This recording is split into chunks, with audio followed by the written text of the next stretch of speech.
আসসালামু আলাইকুম। মজার একটা গল্প বলি আজকে। এটা সত্যিকার গল্প, কোনো বানানো কিছু না। একটা মুসলমান পরিবার, বেশ অনেক আগের কথা এটা। এক মুসলমান পরিবারের একটা মেয়ে, সে বিয়ে করতে চায় না।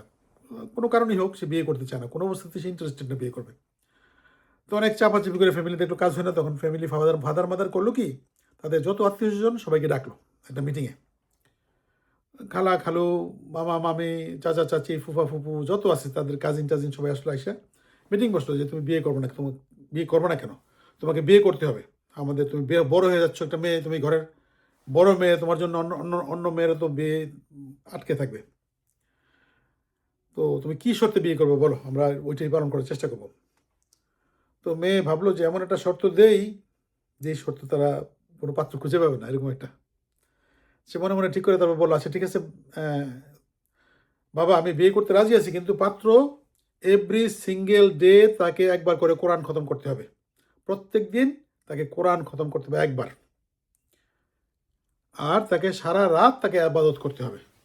এই ২ টা শর্ত যে পূরণ করতে পারবে, এরকম যদি ছেলে পাও তাহলে আমি বিয়ে করতে, আমার আপত্তি নেই।"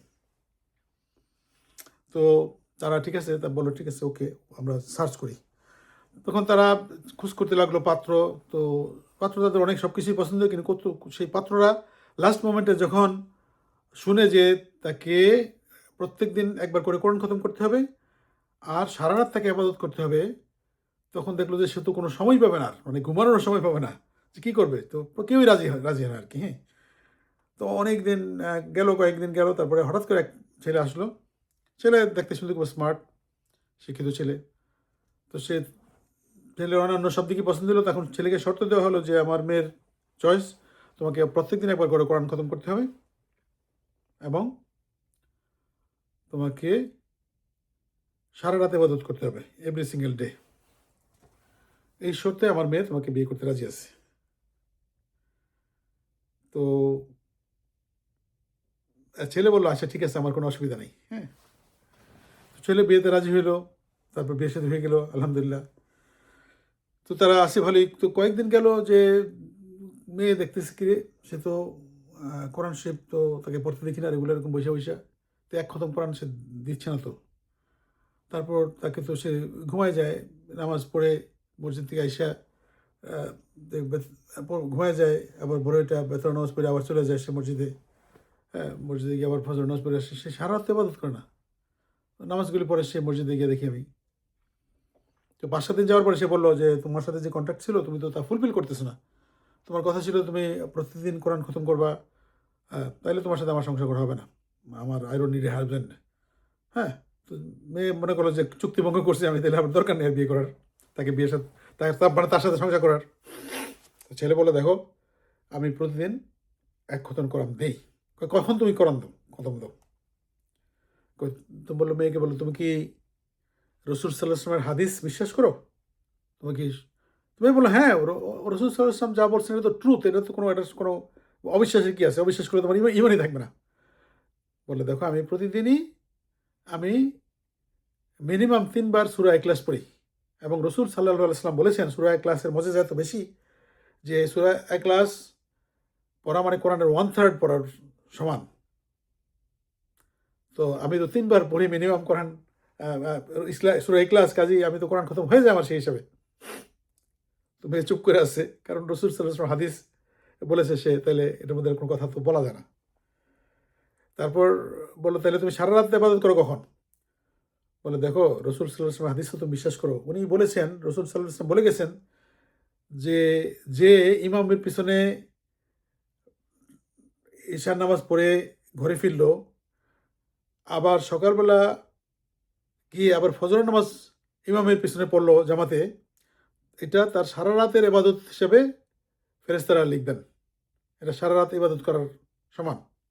এবং ওই সময় যদি সে মারাও যায়, তাকে ফেরেশতারা ইবাদত রত অবস্থায়ই তার মৃত্যু হবে।" তো মেয়ে তো চুপ, কারণ এটা তো হাদিস, সহিহ হাদিস, ২ টাই সহিহ হাদিস সেখানে। তো যাই হোক, এই গল্পটা আপনাদের কেমন লাগলো আমাকে জানাবেন। এটা সত্যি গল্প। কিন্তু এখানে যেটা আমি যেই উদ্দেশ্যে বললাম সেটা হলো যে পবিত্র রমজান মাস চলমান এখন। এই মাসে আপনারা মনে করেন যে কোরআন পড়ার তাগিদ দেওয়া হয়েছে, আপনি কোরআন পড়বেন।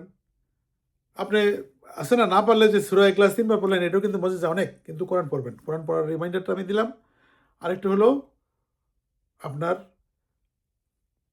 মসজিদে জামাতে নামাজ পড়ার চেষ্টা করবেন। অ্যাট লিস্ট ঈশার নামাজ পড়বেন, পড়ে আসবেন ইমামের পিছনে, আবার সকালবেলা ফজরের নামাজকে জামাতে পড়বেন। তাইলে দেখেন এই যে রোজার মাসে সারা রাত আপনি ইবাদতের সওয়াব পাবেন। কিন্তু আমি রিকমেন্ড করবো যে আপনি সারা রাত নিজেও উঠা তাহাজ্জুদ নামাজ পড়বেন একটু। হ্যাঁ, আপনি তো পাবেনই, আপনার সারা রাত ইবাদত লেখা হবে। যখন মসজিদে নামাজ পড়বেন 5 ওয়াক্ত, আপনার সারা রাত ইবাদত লেখা হবে ইনশাআল্লাহ তাআলা। যেহেতু আমাদের নবী সাল্লাল্লাহু আলাইহি ওয়াসাল্লাম বলে গেছেন, এটা ইনশাআল্লাহ তাআলা পাবেন reward. On top of that আপনি তাহাজ্জুদ পড়ার চেষ্টা করবেন, কারণ তাহাজ্জুদ এমন একটা নামাজ, এই সময় আল্লাহ পাক কিন্তু একদম নিচের আসমানে চলে আসেন এবং উনি বলেন যে আমার বান্দারা আমার কাছে কী চায়, আমি দিতে আসছি। তো এই সময় যদি আপনি চাইতে পারেন, তাহাজ্জুদের পর আপনি হাত তুলেন আল্লাহর কাছে, হাত তুলবেন একবারে বিনীত অবস্থা, একদম মুসাফিরের মতো, এবং চান আল্লাহর কাছে। আপনি যত চাইবেন আল্লাহ তত খুশি হবে। আমরা মানুষ যখন আমরা আমরা নিজের বাপ মার কাছে একটা জিনিস 2-3 বার চাই, ভাই বোন স্বামী বা স্ত্রীর কাছে একবার বেশি 2 বার 3 বার জিজ্ঞেস করে বকা দিয়ে দেয়। কিন্তু আল্লাহ যত চাইবেন তত খুশি হবে। তো কাজে চলুন আমরা এই পবিত্র রমজান মাসে আমরা কোরআন পড়ি এবং হৃদয় দিয়া। স্পেশালি আমি কালকে বলেছি কোরআনটা আপনার অনুবাদে পড়েন। অনুবাদটা পড়লে আপনি বুঝতে পারবেন যে আল্লাহ সুবহানাহু ওয়া তাআলা কী বলতেছেন। আর তফসির পড়তে পারলে আরও ভালো, কারণ আপনি তখন বুঝবেন যে কোন সময় কোন পরিপ্রেক্ষিতে আল্লাহ এই কথাগুলি বলেছেন, এবং দেখবেন যে প্রতিটা কথা আল্লাহ তাআলা আমাদেরকে বলেছেন। নবী সাল্লাল্লাহু আলাইহি ওয়াসাল্লামের মাধ্যমে এসছে, কিন্তু কথাগুলি আমাদের উদ্দেশ্যে কিন্তু। তো এটি আর কি, প্র্যাকটিস করেন ইনশাআল্লাহ। আর নামাজ পড়ার চেষ্টা করেন। 5 ওয়াক্ত নামাজ একজন পুরুষের জন্য মসজিদে গিয়ে পড়া উচিত। আপনি যদি একান্তই না পারেন, ঈশার নামাজ এবং ফজরের নামাজটা মসজিদে ইমামের সাথে পিছনে পড়েন, এবং সারা রাত ইবাদত করার আপনার সবটা আল্লাহর কাছে নিয়ে নেন ইনশাআল্লাহ তাআলা। এটুকুই আলাপ। সবাই ভালো থাকবেন। আমার জন্য দোয়া করবেন, আমিও আপনাদের জন্য দোয়া করি। আল্লাহ আপনাদের এই সিয়াম আল্লাহ তাআলা কবুল করুক, এবং এটার প্রতিদান আল্লাহ আপনাদের উন্নত প্রতিদান দেখ। আসসালামু আলাইকুম ওয়া রাহমাতুল্লাহ ওয়া বারাকাতুহু।